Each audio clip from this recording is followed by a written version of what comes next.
There were some strange things going on with comic adaptations in the 1990s.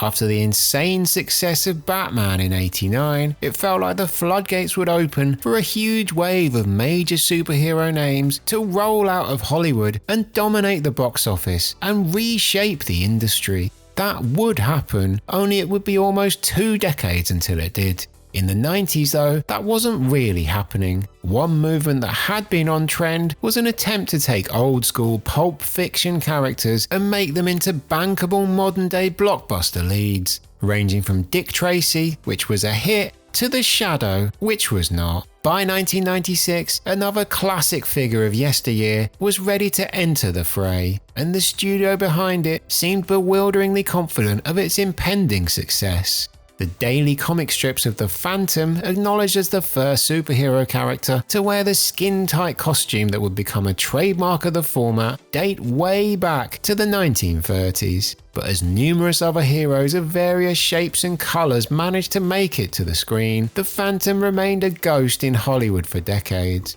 In the late 1970s, Sergio Leone, a huge fan of the comic, was keen to make an adaptation and very nearly did, before a lack of funding and his prioritising of Once Upon a Time in America scuppered what would have been a fascinating project to see come to life. The version we did get was initially developed at Paramount by Joe Dante in the early 90s. Dante had been one of the most interesting directors to break out in the 1980s, having a massive hit with Gremlins, but also making cool, less successful films like Inner Space and The Burbs. When Warner Brothers begged Dante for a Gremlins sequel, he got complete creative control and made one of the maddest major studio releases ever. It wasn't a financial success at the time, but Gremlins 2 remains one of my favourite films to revisit from the early 90s.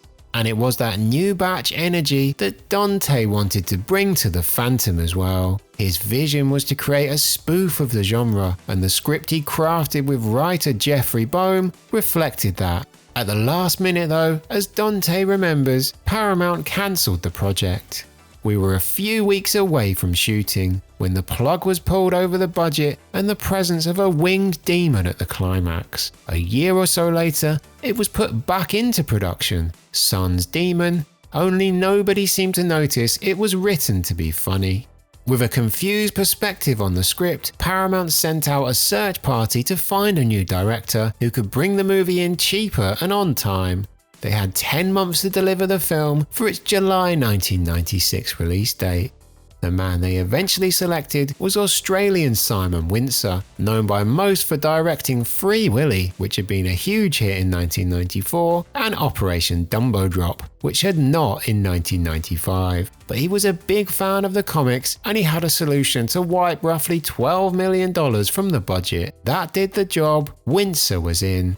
Watching this all go by was Billy Zane, long attached to the title role and already a big fan of the comic character, and having spent more than a year going full method and getting himself unbelievably jacked for the job. That job saw Zane play the part of Kit Walker, the latest descendant in a long line of men to be bestowed with the Phantom identity, a crime-fighting figure known as the Ghost Who Walks, complete with a pet wolf called Devil and a white horse named Hero. Working with Kit's former girlfriend Diana, Christy Swanson, who will always be Buffy the Vampire Slayer to me, Phantom must stop rich power-mad criminal Xander Drax, played brilliantly by Treat Williams, who is looking to work with pirate Kabe Singh, Mortal Kombat legend Kari Hiroyuki Tagawa, to combine the three skulls of Tuganda, which possess enormous power. Along the way, a young Catherine Zeta-Jones turns up as a pirate with a heart of gold, and the ghost of Patrick McGugan appears as the Phantom's dad.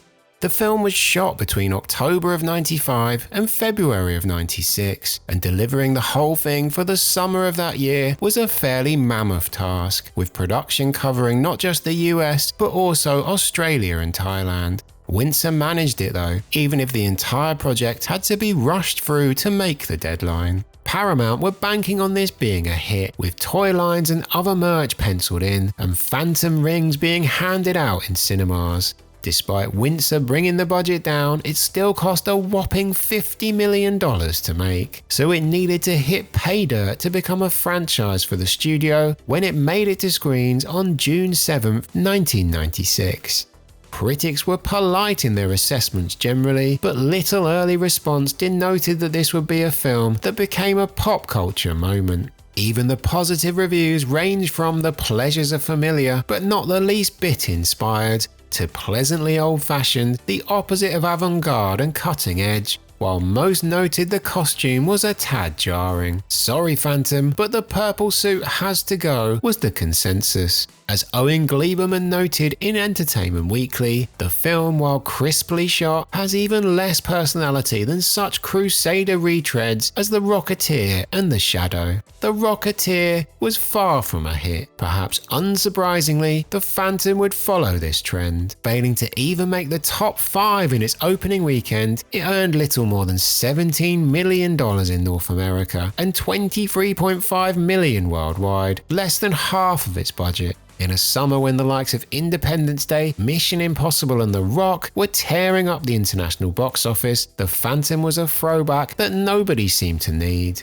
Though it retains its fans and found something of a second life on the small screen, Paramount's dreams of multiple films and merchandise lines remained unfulfilled. Simon Windsor went back to making non-blockbusters after The Phantom's failure, seemingly largely involving animals. Although Murder, She Heard may be one of the best titles I've ever heard for anything, ever. Billy Zane never got a chance to be the lead in a summer blockbuster again, but a year later he did have a major role as the main villain in the highest grossing film of all time.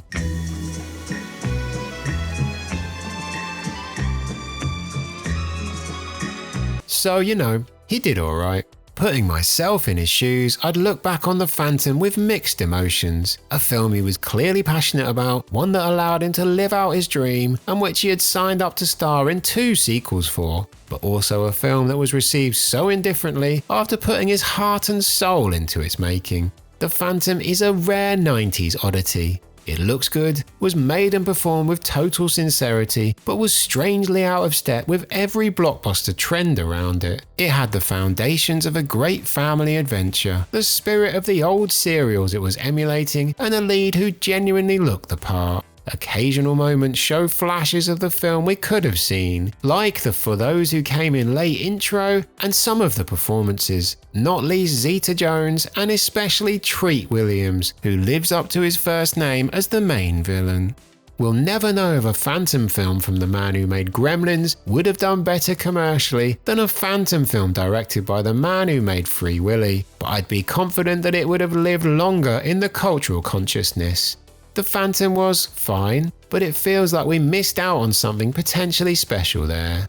Instead, we got an efficient matinee movie throwback, but one which was always destined to become a lost blockbuster in the super tough market of 1996 summer movies. The Ghost Who Walks just didn't leave that much of a footprint.